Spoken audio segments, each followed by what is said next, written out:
кесеп айткан кешенең истәлеген мәңгеләштерү турында һүз башлангас, ысын мәгънәһендә мәктәбендә туган якты өйрәнү түңәрәге алып бара инем, укучылармен бергә. Авыл тарихы, оешмаларның тарихы, партия, колхоз төзү, совет властын урнаштыру. Был эшем һуңынан үҙебеҙҙең арҙаҡлы шәхесебеҙ Жәлил Ғиниәт улы Кейекбаевтың тормошон өйрәнеүгә әйләнде лә китте.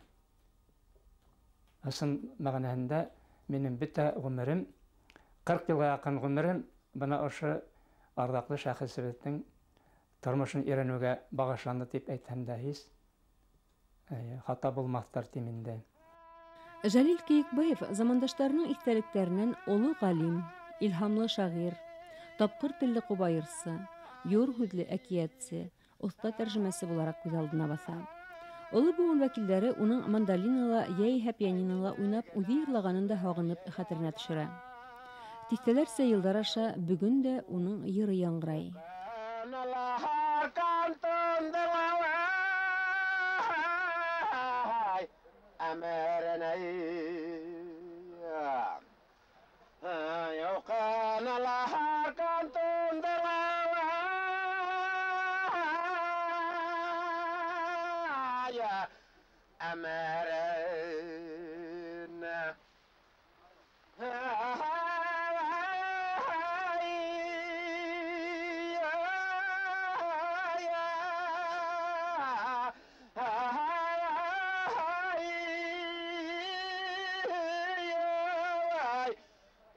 İsən yerib qaytam qırıtır haynəməy Qolay baltaslardır tamarınay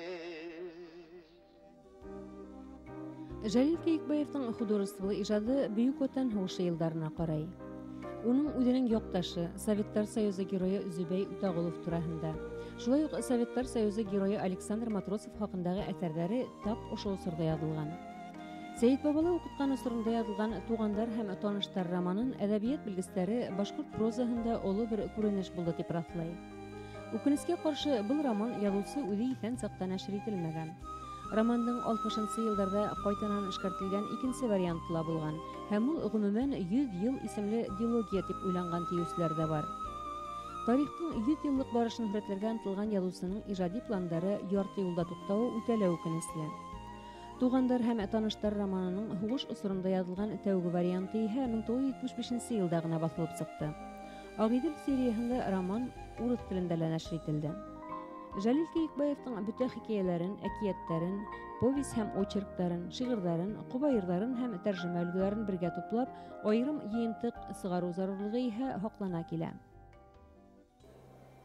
Жәлил Кейекбаевтың мин әҙәби эшмәкәрлеген, уның ҡобайырҙарын, шиғырҙарын, уның очерктарын һәм иң мөһиме «Туғандар һәм таныштар» романы менән таныш кеше булараҡ, аның ниндәйҙер кимәлдә әҙәби эшмәкәрлегенә үҙемдең ҡарашымды ғына белдерә алам. Әлбиттә, ул иң беренсе сиратта ҙур ғалим, мәшһүр ғалим. Ләкин бына Жәлил Кейекбаев шәхесе, әгәр ҙә беҙ уның фәнни, ғилми эшмәкәрлегенә алһаҡ, уның шәхесе тулы булмаҫмаҡ. Бына ошо ике ҡанат, әҙәбиәт һәм фән, уны осошло итте. Ошо ике ҡанат уны легендаға әйләндерҙе. Ошо ике ҡанат булараҡ, ошо ике ҡанат менән ул осто.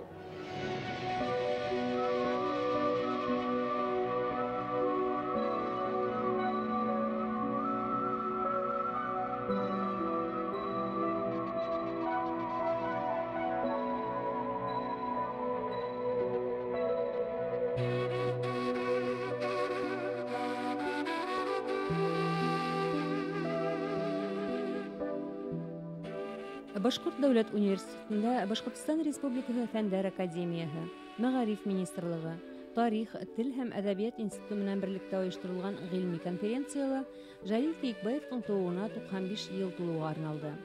Был көндә университетта йәнле осрашыуҙар, ихлас аралашыу иртәнән кискәсә барды. Жәлил Кейекбаев хаҡында уның шәкерттәре уртаҡлашҡан хәтирәләр бер кемде лә битараф ҡалдырманы. Жәлил Ғиниәт улы менән беҙ күптән таныш булдыҡ. Әдәттә сорашканга әйтә торган, ай мырзам, без якташлар бит, без табыннар бит дип әйтә торган. Чөнки без табын районынан. Шул вакытта шаярып безнең авыл үтәгән, авыллары үтәгәндә бер матур бар, яндәремне үртәгән дип бер җырда йырлап ибәрә торган.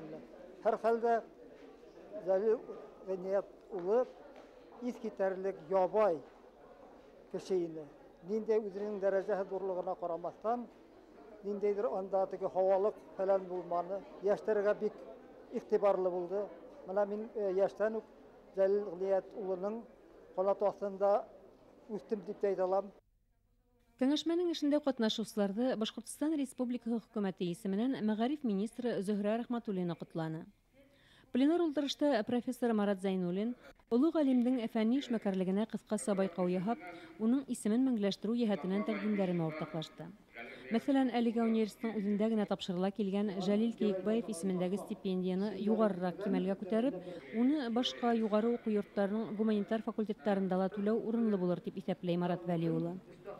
Уның Җәлил Кәекбаев музеендагы истәлекле тактаташты галимдең барельефына алыштыру хакындагы фикере лә игътибарга лаек.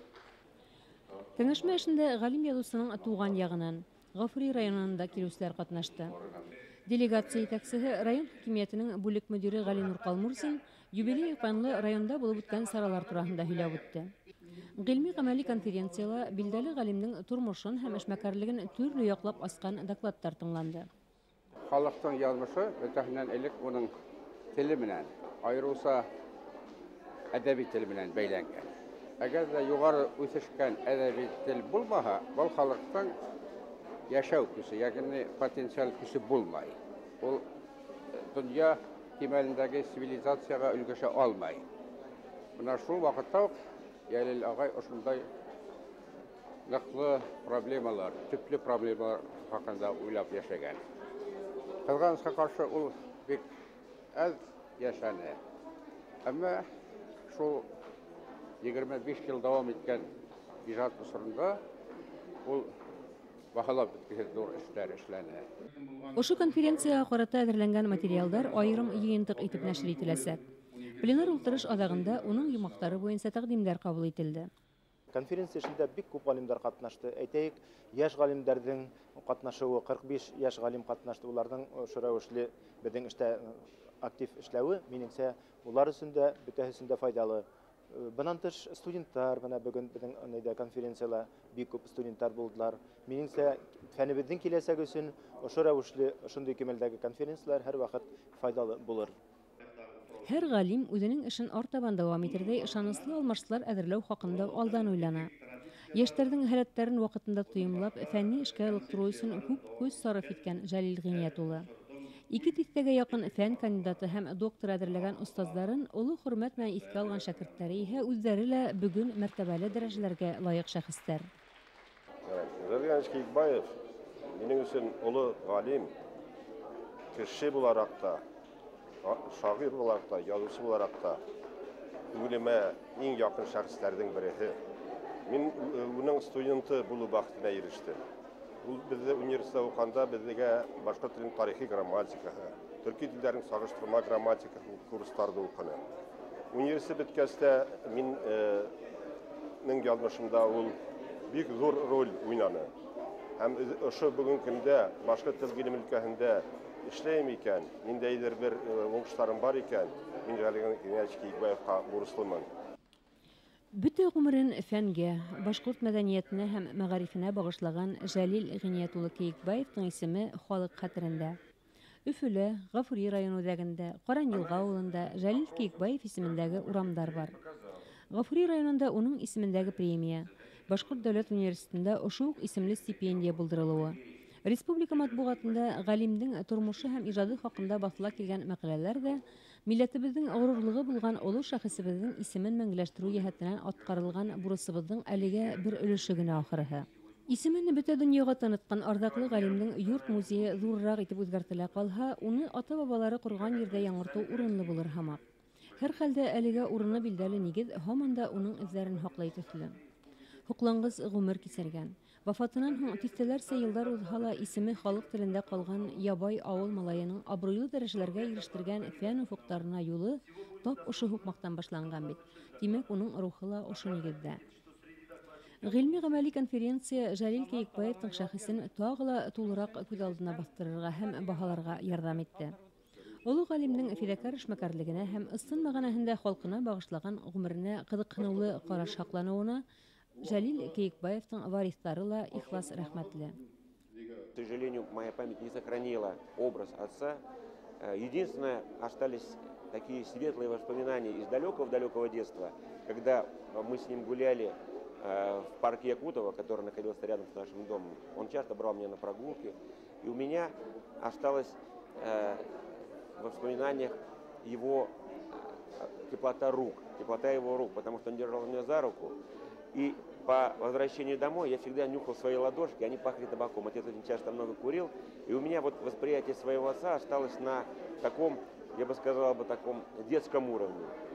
Потому что отец очень был занят работой, он много работал, и поэтому очень мало времени оставалось на общение. Но даже будучи очень занятым человеком, он находил время пообщаться со своими детьми, он знал, чем живет семья, он очень беспокоился, заботился о своей жене, о детях, его волновало будущее своих детей. И несмотря на то, что он был очень занятый человек, работал порой ночами, он всегда считал, что главная его забота – это его близкие, его семья, его жена, его дети. Старший брат Искандар Джалилович Кәйекбаев, он долгое время поработал в Министерстве внутренних дел. Сейчас он на пенсии, на заслуженном отдыхе. Сестра Зугра Джалиловна преподает в Башкирском государственном педуниверситете на кафедре педагогики. Она занимается педагогической деятельностью. Средний брат Илья Джалилович, он работает в сфере нефтедобычи, нефтепереработки, работает инженером по нефтепереработке и добыче в Тюменской области. Я работаю в Башкирском государственном университете, в котором всю жизнь проработал мой отец. И я закончил университет, как и все мои братья и сестра, учившиеся в этом университете. Я работаю на кафедре социальной работы, возглавляю эту кафедру.